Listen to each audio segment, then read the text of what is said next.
Živim u gradu koji je u stalnoj potrazi za svojim identitetom. Živim u tijelu koje je u stalnoj mijeni. Živim u jeziku koji je moj koliko i bilo kojeg političara. Živim u kući koju sam izgradio. Grad otkriva svoje ulice sve brojnijem turistu. Porast je eksponencijalan. S jednog turista, koji je pogrešno skrenuo s ceste za Dalmaciju jer je vidio znak za trajekt, došli smo na 2. A turistička zajednica više ne može, kao dosad, na ljetni kolektivni godišnji odmor.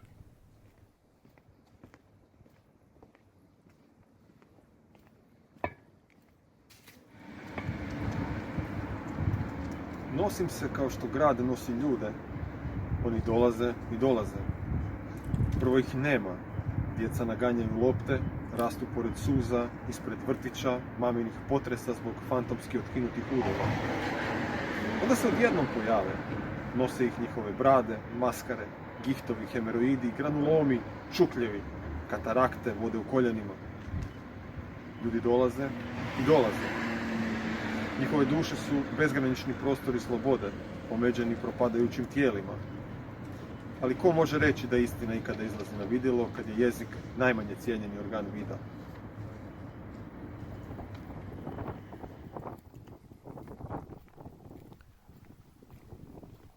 Moje tijelo više ne može pratiti ono što misli da bi tijelo trebalo. Imam 44 godine, to je normalno.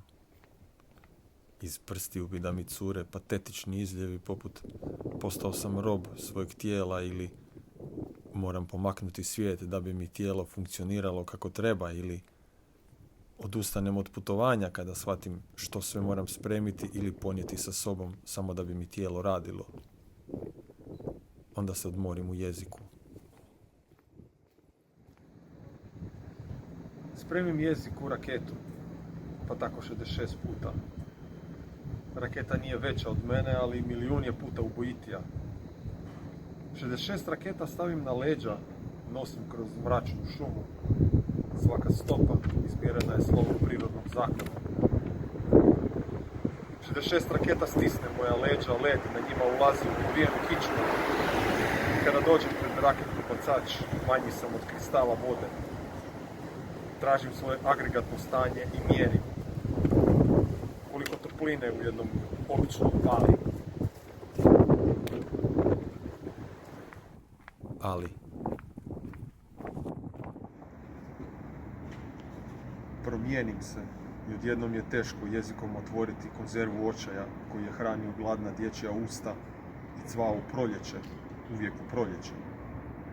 Sunce u prozoru moglo je promijeniti tijek igre, da nevidljivi neprijatelj nije već bio pred vratima. A kad se kuća počela preslagivati, očaj je pobjegao iz karantene, mutirao u paralizu i sad hara kao da ništa na ovom svijetu nije vrijedno riječi koje je nemoguće izgovoriti.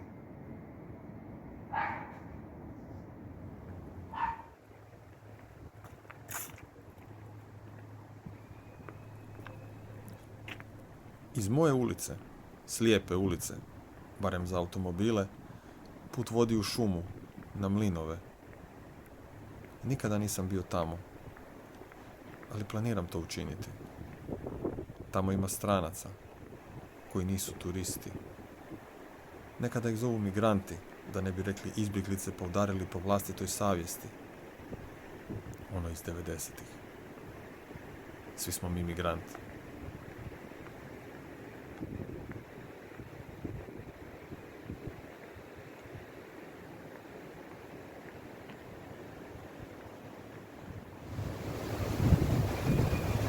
Posrćem šumom, ja sam migrant za kojeg ne vrijede zemaljske granice.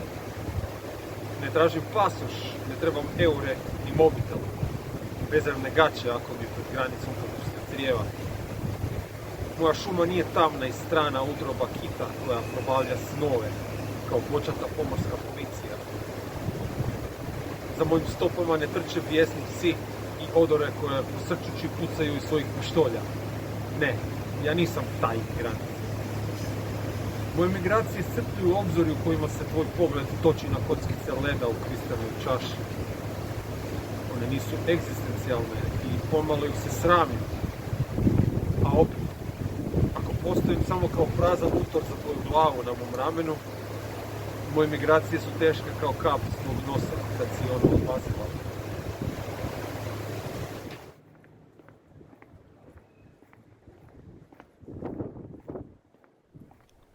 Nisam samo ja, iako se ponekad tako čini. Moja kuća, koja nije baš potpuno moja, u mom je gradu, koji nije zapravo moj, koji je u mojoj državi, a koja nikada nije ni bila moja. Nikada nisam osjetio ponos zbog pripadnosti bilo čemu. Možda je to moj problem i možda je ekološki.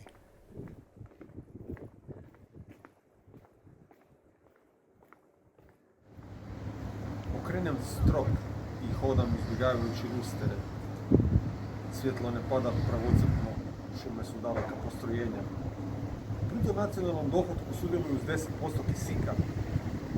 Ostalo dolazi iz saborskih hodnika u kojima se šire mirise tistane kapule i pravilničkog znoja.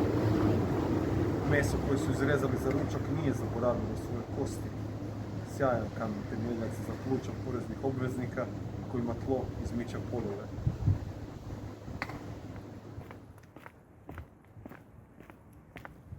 Onda sam dosjetka, ili se tako čini ciničnom oku.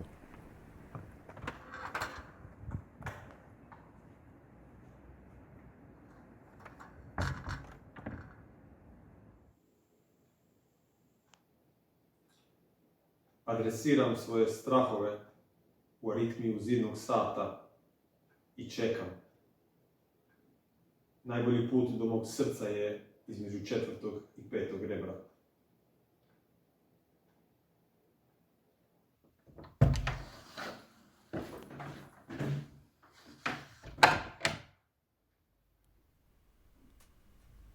U kući koju sam izgradio je i hostel.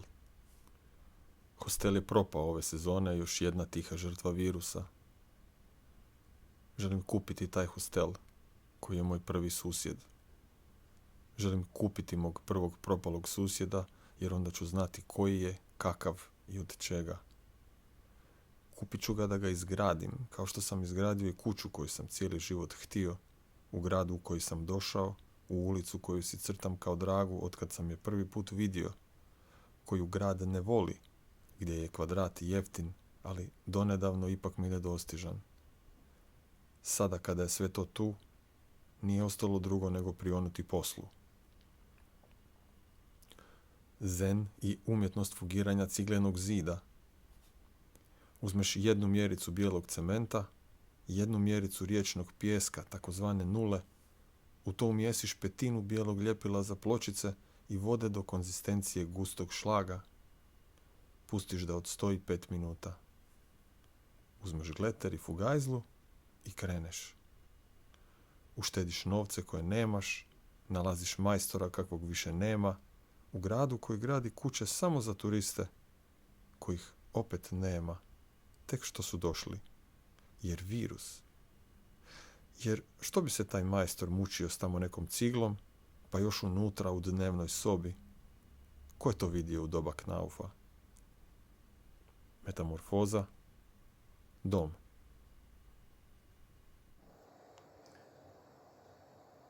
Imam 2 sina. Oba sam napisala grabljama u pješčaniku. Onda im nacrtala osmijehe od čokolade i kućicu od marmelade. Pogled se popne po užetu kao čigra po moždanoj kori. Čigra, igra s tvrdim č, koja će zamijeniti karte što vode do one kuće preko kičmi bogova koji pamte, prokletnici, sve te izmaštane čardake ni na nebu ni na nebu. Sutra ćemo zatvoriti 25. poglavlje o pristupu u Uniju zaborava, a udaljenost koju budu mjerili između nas dijelit će nas sve dječje rođendane koji će paliti svječice kao fitilje na slatkim, praskavim bombama.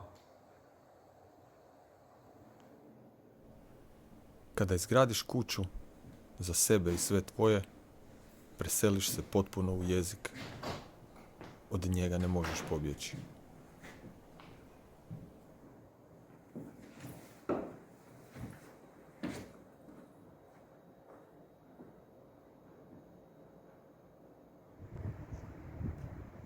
Izgradim kuću, otvorim je prozore, provjerim temelje. Učestalost kuće u mojoj kući ono je što me zanima i gdje se sakriti kada neprijatelj napadne. Koliko siguran možeš biti ti, zastava srca? Otvori svoje ja, provjeri učestalost sebe u sebi i razmisli gdje si se sakrio, u kojim plućima te nema, kojem krvotoku, bistrom potoku. On teče iza kuće sav sazdan od potoka koji podriva temelje, ruši.